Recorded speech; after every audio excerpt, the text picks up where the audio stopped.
Oublie tout ce que tu as déjà entendu sur l'Himalaya. Cette nouvelle Himalaya 450 n'a rien à voir avec la 411, n'est-ce pas? L'ancienne est un nouveau jalon pour Royal Enfield. Et si tu cherches une moto pour voyager, pour rouler aussi en tout terrain, à un prix abordable, celle-ci peut être un excellent choix. Dans cette vidéo, tu sauras tout sur lui, caractéristiques techniques, technologie embarquée, performance en ville et sur route, consommation, prix de l'assurance, couleur, version disponible et tarifs. Et bien sûr mon avis avec les points positifs et négatifs. Je suis Amanda Pagliari, voici la chaîne moto la plus charmante du Brésil avec les vidéos les plus complètes sur 2 roues. Alors, n'oublie pas de liker et abonne-toi à la chaîne pour ne rater aucune vidéo. Et à qui est-elle destinée? Eh bien, tout d'abord, c'est une moto pour ceux qui pensent à voyager, à prendre la route, que ce soit seul ou accompagné. Et bien sûr, rouler aussi hors route, sur la terre, puisqu'elle est dans la catégorie trail. Et juste une curiosité, de janvier à août 2025, la Maxi Trail a été la plus vendue du Brésil, dépassant des motos comme la Tiger parmi d'autres marques déjà renommées dans notre pays.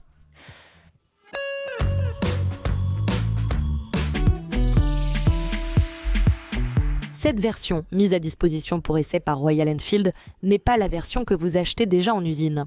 Elle est équipée du kit rallye. Là, à l'écran, vous voyez la version qui sort d'usine et vous voyez la selle biplace, le top case déjà de série, sans le protège-moteur, enfin. En plus du kit rallye, cette version-ci est équipée de plusieurs accessoires. Et ça donne vraiment un aspect différent, ça a beaucoup changé. Comme vous pouvez le voir, rien que le siège ici et la partie arrière différente du kit rallye donnent déjà un tout autre look à l'Himalayan. Je pense que j'ai beaucoup plus aimé cette version-ci. Écris dans les commentaires si tu as aimé le kit rallye. En plus de la selle et de la coque arrière, il y a d'autres accessoires comme par exemple un protège-phare, une bulle haute, un protège-radiateur, un sabot moteur en aluminium, un protège-moteur. La selle dont je vous ai déjà parlé, n'est-ce pas? La coque arrière. Sur le guidon, un petit coussin Royal Enfield est vraiment sympa. En plus, bien sûr, des protège-mains de la couleur de la moto, ils sont superbes. Bien sûr, il y en a en noir si vous achetez la noire. Ce sont des choses qui sont déjà de série sur toutes les versions, d'accord? Ce protège-carenage ici, vous pouvez même y attacher un sac comme vous le voyez à l'écran. Ces sacs sont des accessoires, vous pouvez les acheter pour n'importe quelle version. Je trouve ça vraiment sympa. Ce sont des protections multifonctions, elles rendent la moto très jolie. En plus de cela, nous avons déjà la béquille centrale de série. Regarde comme c'est bien. Et le protège-carter qui vient d'origine est un peu plus fragile que cet accessoire que vous voyez ici sur cette version. Par rapport à la première Himalayan, il y a eu une refonte ici. Au niveau du design, elle a perdu un peu de ce côté plus rétro, plus nostalgique, cependant, sans perdre son identité. On voit qu'elle est un peu plus moderne, disons-le comme ça. Mais on retrouve encore des éléments comme le phare rond, le dessin du garde-boue avant ici, qui est un peu plus rétro. Il n'est pas en fer, n'est-ce pas? Il est en plastique, ce qui aide à réduire le poids. Mais on voit encore une touche avec l'acide désoxyribonucléique de Royal Enfield. La nouvelle Himalayan est entièrement à LED, donc nous avons, en plus du phare très joli, les clignotants et aussi le feu arrière. L'échappement, très compact, s'accorde bien avec le design de la moto. Ici, sur la version blanche, on a ces autocollants au style militaire. Je trouve cette couleur très belle, c'est un peu un blanc glacé, c'est ma préférée. Je veux savoir si tu préfères la version originale ou cette version rallye, écris-le en commentaire ci-dessous. Et en ce qui concerne le siège ici, je vais le relever pour que vous puissiez voir. Regarde, j'ai 1,77 m, d'accord? Là, il est sur la béquille centrale. Sur la béquille, je mets les 2 pieds par terre sur la pointe des pieds, d'accord? Mais la hauteur varie, allant de 82 à 84 cm. En plus, tu peux acheter une selle basse pour atteindre une hauteur de 80 cm de la selle au sol, c'est vraiment bien. Les repose-pieds du pilote ont ces petits crampons, n'est-ce pas? C'est sympa pour avoir du grip en tout terrain et il y a le repose-pied en caoutchouc que tu peux retirer, d'accord? Le caoutchouc t'aide en tout terrain pour ne pas glisser quand tu portes des bottes. Le repose-pied passager n'est pas en caoutchouc mais possède cette belle finition noire à mon avis. On s'assoit ici à l'arrière. D'accord, parce que ce n'est pas la proposition de ce siège ici. Pour voyager, elle a le kit rallye, ce qui donne une moto à selle bien plus haute, plus tout-terrain, donc moins confortable. De manière générale, cette selle ici est très mauvaise pour le passager. J'ai beaucoup roulé avec la selle d'origine lors du lancement. Et je peux vous dire qu'elle fait l'affaire. Je vous en parlerai bientôt en roulant, en citant les avantages et inconvénients, et si c'est adapté aux passagers, restez avec moi. D'ailleurs, je vais aussi vous dire, à la fin de la vidéo, le prix de la moto avec ce kit ici, le prix des accessoires. Ainsi, vous saurez si l'installation en vaut la peine chez vous. Regardez jusqu'au bout, je vous dirai le prix final. Et elle a un poids total de 198 kg, y compris son réservoir de carburant qui a une capacité de 17 litres d'essence. Et le moteur qui équipe l'Himalaya est un nouveau moteur, le premier de Royal Enfield avec refroidissement liquide d'une cylindrée de 452 cm3. Il reste monocylindre avec 40 chevaux de puissance maximale et 4 cadres GFM de couple. Un moteur bien plus puissant que celui de la première Himalayan. C'est pour ça que j'ai dit au début de la vidéo que tout ce que vous saviez déjà sur l'Himalayan, vous allez l'oublier. Quand vous conduisez cette moto, vous avez une boîte à 6 vitesses et la technologie de l'embrayage assisté et à glissement. La technologie assistée apporte plus de douceur quand vous appuyez ici sur le levier d'embrayage. Et la technologie à glissement évite le blocage de la roue arrière lorsque vous rétrogradez brusquement, offrant ainsi plus de sécurité. Et toujours en parlant de technologie, elle est équipée d'un accélérateur électronique de type Ride-by-Wire. À la suspension avant, nous avons une fourche télescopique inversée Showa Parudo avec un diamètre de 43 mm et un débattement total de 200 mm sans réglage à l'avant. À l'arrière, il y a un mono-amortisseur avec un débattement de 200 mm et un réglage de la précharge. Pour les freins, à l'avant, nous avons un disque unique flottant de 321 mm de diamètre et des étriers de la marque Bibre, qui est une filiale de Brembo en Inde. À l'arrière, un disque simple de 270 mm de diamètre est présent. Et elle est équipée d'un système anti-blocage ABS sur les deux roues. Et la différence, c'est que vous pouvez désactiver l'ABS directement sur le tableau de bord. Je vais vous montrer tout de suite. Et pour les roues, nous avons une jante de 21 pouces à l'avant et 17 à l'arrière. Et là, nous avons deux versions de l'Himalayan, celle avec chambre à air et celle sans chambre à air qui sont un peu plus chères. Avec la fixation ici sur le bord, sur la jante de la roue, justement pour éviter tout problème. Et donc, chacun choisit s'il préfère avec chambre à air ou sans chambre à air. Dis-moi, tu préfères chambre à air ou sans chambre à air? Mets ton avis en commentaire. Le bon côté, c'est qu'il y a une option pour tout le monde. Le tableau de bord est très joli, un écran circulaire thin film transistor couleur de 4 pouces. Vous pouvez changer le fond en noir, il y a aussi plusieurs modes d'affichage, je trouve ça vraiment sympa, très joli. Ici, vous avez un compte-tours vraiment sympa, ici vous avez l'indicateur de vitesse, le compteur de vitesse et le N est l'indicateur de la vitesse engagée. Et ici nous avons quelques informations en haut comme la température ambiante aussi. L'heure. Et ici, en bas, nous avons quelques voyants lumineux, n'est-ce pas? Et aussi l'ordinateur de bord. Donc ici, nous avons voyage 1, voyage 2, c'est-à-dire trip A, trip B. Autonomie de carburant, distance possible avec l'essence restante. Regardez, c'est sympa. Ici, nous avons la consommation instantanée de carburant et nous avons la tension de la batterie. Il vous l'affiche, n'est-ce pas? Les informations de révision, un tableau de bord super complet, aussi la température du moteur. Enfin, il y a vraiment beaucoup d'informations sur ce tableau de bord. Ici, sur le bouton droit M, se trouvent les modes de conduite. Donc, en appuyant, on a 4 modes de conduite. Laissez-moi appuyer à nouveau ici. ABS activé. Ensuite, ici, nous avons l'ABS arrière désactivé. Et là, vous voyez déjà que l'ABS a été désactivé. Et puis, nous avons le mode éco avec l'ABS activé et le mode éco avec l'ABS désactivé. En pratique, donc, il y a le mode normal, n'est-ce pas, standard, et le mode éco, économique. Vous pouvez désactiver l'ABS dans les deux versions, standard ou éco. Ici, il est désactivé, mais laissez-moi vérifier. Quand vous redémarrez la moto, voilà, l'ABS se réactive pour des raisons de sécurité. Vous pouvez aussi choisir le type d'affichage. Vous pouvez choisir l'analogique, comme celui qu'on voit ici, ou le numérique. Dans ce type de menu, vous pouvez voir la carte ici en haut, directement Google Maps, reflétée depuis votre téléphone. C'est incroyable, une fonctionnalité vraiment bienvenue pour nous, les motards. Et là, les infos restent, non? Quand tu es en train de manipuler, elles restent ici en haut. Et s'il y a des alertes, n'est-ce pas, elles restent aussi ici. Ce tableau de bord est relié à l'application gratuite de Royal Enfield. Elle a une prise USB de type C. Elle se trouve juste sur le guidon, là où on en a besoin. Ceci est un accessoire, n'est-ce pas? Je vous l'ai déjà montré. Donc, la petite prise est ici, c'est vraiment sympa. Et sur la partie des boutons, ici à gauche, on a ce petit bouton jaune ici pour le klaxon, ici. Le joystick a 5 positions. N'est-ce pas, n'est-ce pas? Vers le haut, vers le bas, sur les côtés. On peut aussi valider ici en cliquant pour naviguer sur le tableau de bord, ici, clignotant à gauche, à droite.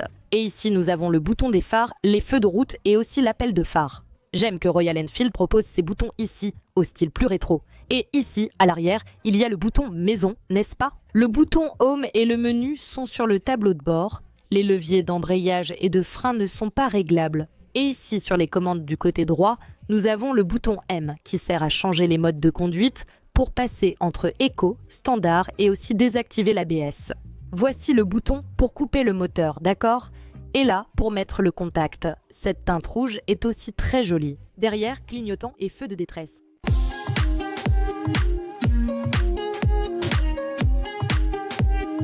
Après avoir tout présenté sur la nouvelle Himalayan, il est temps de la tester dans les rues de São Paulo et sur la route. Mais avant, je voulais vous montrer à quel point il est facile d'installer cette sacoche latérale ici. Très utile, avec une fermeture éclair très résistante.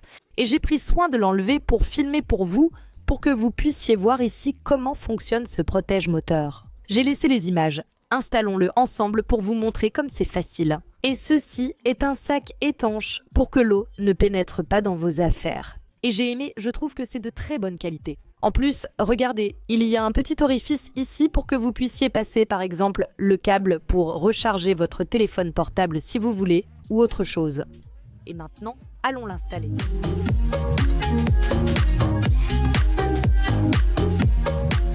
Très facile à installer, j'ai aimé. Et je trouve que ça donne un aspect beaucoup plus robuste à l'Himalaya. Qu'en pensez-vous? Écrivez ici dans les commentaires. À la fin de la vidéo, je vais vous dire combien ont coûté non seulement ces valises ici, mais aussi les autres accessoires. Maintenant, oui, monte derrière moi.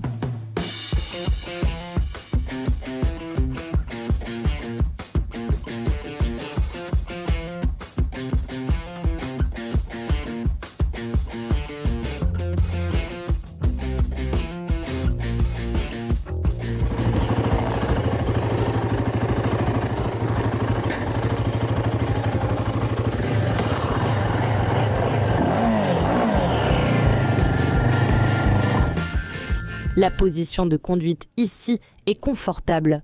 Tes bras restent dans une posture bien droite, les jambes ne sont pas pliées. Donc pour rouler au quotidien ici, elle est très bien aussi pour voyager. Je vais déjà prendre la route et je vous montre mon avis, comment elle s'est comportée.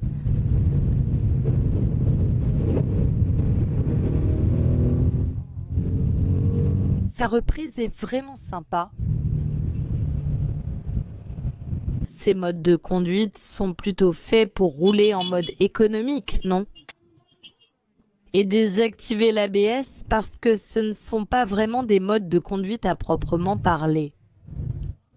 Il n'y a pas de mode tout-terrain, par exemple, n'est-ce pas? Mais... Et oui, c'est pour que tu roules en mode économique. Je t'avoue que je n'ai pas mis le mode économique depuis un moment. Un moteur coupleux excitant. Regarde ça, regarde le couple de cette moto, hein? Oh là là! Elle marche vraiment bien, elle marche super bien. Sa reprise est excellente, j'ai accéléré exprès comme ça pour vous montrer ses performances. Et ce moteur est vraiment agréable, il est très excitant. Il a beaucoup de couples à bas régime et il gère bien les tours. Donc, c'est vraiment sympa. On peut voir que c'est une évolution, pas simplement un nouveau design.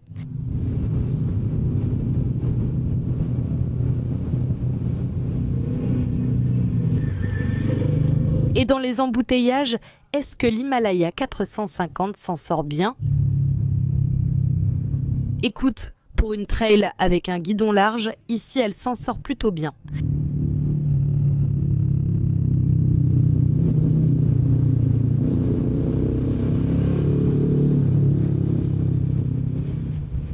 C'est une moto lourde, donc pour les manœuvres à basse vitesse, tu vas le sentir un peu. Cependant, une chose que j'ai remarquée, c'est que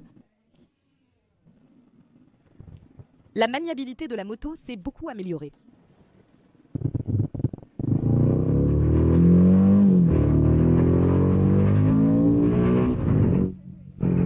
La sensation de cette moto est vraiment sympa. Mais c'est ça, les amis, pour rouler dans les embouteillages ici, elle s'en sort bien. Je pense qu'elle fait mieux que la version précédente. Pour circuler dans les embouteillages, c'est donc une moto polyvalente pour rouler au quotidien, voyager et aussi affronter une route en terre. C'est ça qui est génial, la polyvalence de l'Himalayan. Mais c'est ça. En ville, elle se débrouille bien. Maintenant, allons prendre la route. Ici, sur la route, la bulle n'aide pas beaucoup, même si elle est plus grande. Ça ne fait pas vraiment de différence, les amis. La bulle est mauvaise, c'est essentiellement décoratif. Et ça finit par être un point négatif, la bulle, d'accord ? Une autre chose négative, c'est que quand tu roules ça pète à haut régime, tu n'arrives pas à voir dans le rétroviseur, surtout celui de gauche. Mais si tu gardes un régime qui n'est pas trop élevé, alors la moto ne va pas vibrer autant que ça.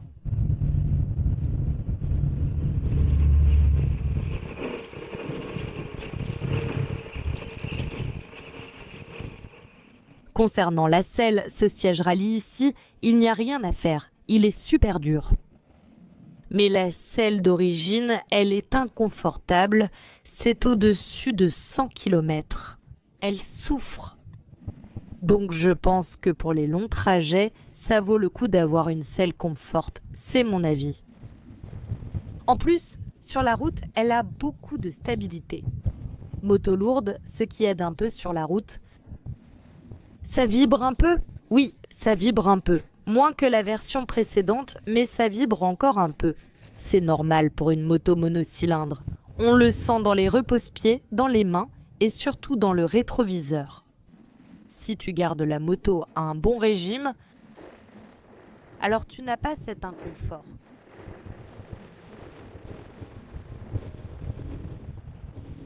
Je ne vais pas faire de tout-terrain dans cette vidéo. D'ailleurs, lors du lancement, c'était 100% tout-terrain. Si tu n'as pas encore vu le lancement de l'Himalayan, je mets le lien dans la fiche et la description pour que tu puisses regarder. Après le lancement de l'Himalayan, qui a eu lieu à Canberra Serra, il y avait des gros rochers de cette taille. Tout le parcours était vraiment sympa. C'était vraiment un défi. En traversant la rivière, donc ça vaut la peine que tu regardes. Je vais te laisser les liens là pour toi. Va voir ensuite pour voir comment elle s'en sort en tout terrain, mais je te dis déjà qu'elle s'en sort très bien.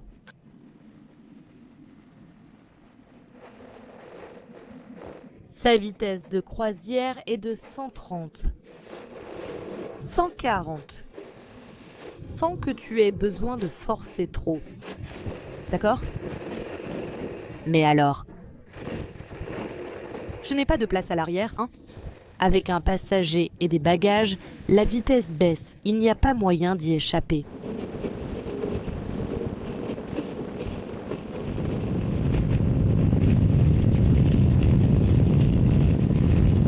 Testons la vitesse maximale.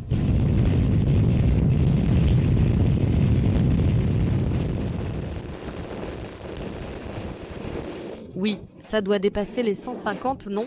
Ici, Ça fait 152, je ne vais pas pouvoir aller plus vite que ça sur la route. Cela doit aller jusqu'à 160 maximum, puis quitter la VNT.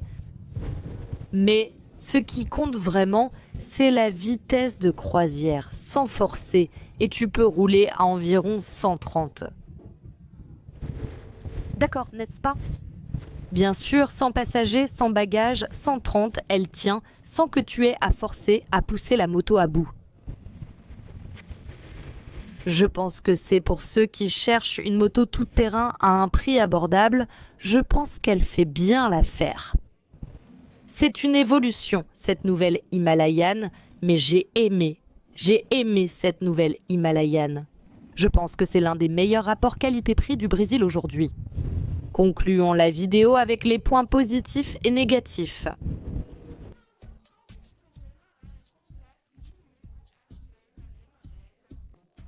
J'ai eu plusieurs expériences avec l'Himalaya 450 lors de l'événement de lancement, qui s'est déroulé principalement sur la Terre. Elle a eu une meilleure consommation, elle a dépassé les 20, n'est-ce pas? J'ai parcouru São Paulo, puis Brasilia jusqu'au Moto Week. Dans ce test, j'ai surtout roulé sur route en cherchant la vitesse maximale et en accélérant à fond. Enfin, avec moi, elle a consommé 19, presque 20 km par litre. Je vais donc considérer ici une moyenne de 20 km par litre. Donc si on prend ça en compte, le réservoir de carburant, qui a une capacité de 17 litres, donne une autonomie moyenne de 340 km avec un plein. Mais si tu as une nouvelle Himalaya 450, écris combien tu consommes ici en bas. Je vais évoquer les aspects positifs et négatifs de l'Himalayan sans prétendre tout savoir. Tu as tout à fait le droit d'être d'accord, de ne pas l'être, ou même de compléter en utilisant les commentaires de manière respectueuse. Et le premier point positif, c'est le moteur. Le moteur vigoureux surprend. Ces 40 chevaux offrent beaucoup de couple en bas dans les moyennes rotations. C'est excellent pour ceux qui veulent rouler en tout terrain. Donc point positif. Un autre point positif, c'est la technologie embarquée. Nous avons un accélérateur électronique, un embrayage assisté à glissement, des modes de conduite, enfin, point positif. Et un autre avantage, c'est qu'elle désactive l'ABS de la roue arrière. C'est très bien, c'est très demandé par ceux qui font du tout-terrain plus extrême. Et elle offre donc cette possibilité d'avoir un point positif. Un autre point positif, c'est la capacité du réservoir, 17 litres, c'est vraiment bien.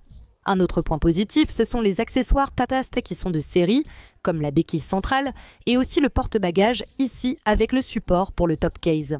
Calme-toi, dans cette version rallye, elle n'a pas cet accessoire. Mais ici, je fais l'évaluation des points positifs et négatifs en me basant sur la moto que tu vas acheter sortie d'usine, d'accord? La moto d'origine là-bas a une poignée passager intégrée. C'est positif. Tu peux installer un top case et voyager, être heureuse. Un autre point positif, c'est le protège-carnage, mais la différence ici, c'est qu'il apporte déjà cette technologie pour attacher tes bagages. Donc c'est un protège-carnage conçu pour être multifonction, disons-le comme ça, donc point positif. Autre avantage, elle existe en version sans chambre à air. Beaucoup diront « Oh Amanda, la moto avec chambre à air n'était pas indispensable, non ?» Des roues droites devraient venir sans chambre à air, je le sais. Beaucoup préfèrent une chambre à air pour l'utilisation tout-terrain, pour plus de sécurité. Certains préfèrent, d'autres non. L'avantage est d'avoir les deux options. D'accord, c'est un peu plus cher, je vais déjà te dire le prix, mais je pense que ça donne une option aux consommateurs. En plus, il y a beaucoup de marques qui parfois ont une version à l'étranger et ne la proposent pas au Brésil. Ici, Royalty a tout apporté. Autre avantage de la version originale chez le concessionnaire, elle convient aussi aux passagers, d'accord? Ce siège rallye n'est pas comme ça, d'accord? Mais la version originale convient bien aux passagers. Pour voyager et prendre la route, donc c'est un point positif. Un autre avantage, c'est que tu as une infinité d'accessoires d'origine Royal Envy, comme par exemple ce kit rallye ici. Il y a aussi un kit de top case et de valises latérales en aluminium. Tout s'adapte déjà avec les pièces d'origine. Il y a une bulle haute comme celle-ci. Bref, il y a plusieurs accessoires que tu peux personnaliser selon tes goûts. Donc j'ai beaucoup aimé, surtout à cause de ce kit rallye. Le tableau de bord est un autre point positif. Beau, complet, riche en informations, j'ai beaucoup aimé. Et un autre point positif, c'est la connectivité avec Google Maps qui est essentiellement reflétée sur votre tableau de bord. C'est très bien et utile, j'ai testé et adoré. Autre point positif, la maniabilité. J'ai beaucoup aimé cette moto malgré son poids. Ne t'inquiète pas, je vais évoquer les points négatifs bientôt. De manière générale, j'ai bien aimé. Je trouve que c'est une évolution par rapport à la première Himalayan. Et un autre point positif, c'est qu'elle est vraiment bien préparée pour l'off-road, clairement plus que la première génération de l'Himalayan. Donc cette version est vraiment très bonne pour rouler en tout terrain. Et le dernier point positif, qui n'est pas moins important, c'est son prix compétitif. J'ai trouvé le prix très correct vu la technologie, l'équipement de cette moto et les tarifs au Brésil. Et maintenant, je vais parler des points négatifs de l'Himalayan 450 en me basant sur la version que vous achetez en concession, pas sur la version rallye. D'accord, le premier point, c'est la selle dure. Même si la selle de cette version rallye est bien meilleure, la selle d'origine est à 2 niveaux. J'ai trouvé la selle un peu dure pour les longs trajets, donc pensez à la changer si vous comptez beaucoup voyager. Une autre chose, c'est que le protège-main qui vient de série sur la moto est un peu fragile, il est en plastique. Donc je ne suis pas vraiment sûre de la durabilité et de la résistance, l'idéal serait d'avoir un protège-main en aluminium. Comme cette moto est équipée. Un autre point négatif, à mon avis, c'est que sur la route, à pas haut régime, le rétroviseur vibre beaucoup, ce qui rend la visibilité difficile. Donc point négatif. En parlant toujours de la route, la bulle qui vient de série est une bulle basse. Je n'aime pas ça, mais cette bulle haute ici ne fait pas de miracle, donc en gros, c'est juste pour la déco. Point négatif. Un autre point négatif, à mon avis, c'est le poids. C'est une moto lourde qui, selon ta conduite, offre un avantage sur la route grâce à sa stabilité. Mais pour rouler en tout terrain, là ou pour circuler entre les voitures, elle finit par être un peu lourde. Donc, point négatif. Un autre point négatif, c'est la connectivité ici avec le tableau de bord. Mais comment ça, si j'ai dit que c'était un point positif? Calme-toi, c'est quelque chose de très bien. Cependant, peut-être que personne ne t'a dit que tu dois garder ton téléphone allumé à tout moment pour pouvoir visualiser la carte. C'est mauvais, à mon avis. Ça fonctionne comme un miroir. Donc, si tu veux verrouiller ton téléphone pour économiser la batterie et éviter qu'un voleur ne te le prenne et ait accès à ton téléphone, tu ne pourras pas utiliser la carte. Donc je pense que c'est un point négatif. J'aimerais qu'à l'avenir, tu puisses avoir la fonctionnalité de voir Maps comme c'est ici, mais avec le téléphone verrouillé. Et le dernier point négatif, c'est la question du service après-vente. Beaucoup de gens se sont toujours plaints des prix des pièces et des coûts des révisions. Avant d'acheter, vérifie en concession et fais cette liste de contrôle en regardant la vidéo. Jette un coup d'œil pour voir combien coûtent les révisions de base à 1000 km, puis à chaque intervalle de kilomètres. Tu fais ce devoir-là chez toi. En plus, les gens se plaignent aussi des délais pour les pièces et le reste. Je pense que Ryan Winfield s'améliore là-dessus avec le temps. Une autre chose que je remarque aussi, c'est souvent une question de montage. Une vis qui n'a pas été serrée correctement ou une erreur lors de l'assemblage chez le concessionnaire. Bref, certaines motos finissent par avoir des problèmes. Donc je pense que c'est un point auquel il faut faire attention. Alors, allez sur Internet, regardez sur Reclamaki, consultez les forums de propriétaires pour dissiper tous vos doutes. Et elle est disponible en 2 versions, sans chambre à air et avec chambre à air. La version la moins chère avec chambre à air commence à 29 990 en 2 couleurs. Quant à la version noire avec chambre à air, elle coûte 30 990. Et cette même version en noir et or existe aussi sans chambre à air qui coûte 31 990. Et la version que j'ai testée, blanche, très jolie, existe en version sans chambre à air à 31 990.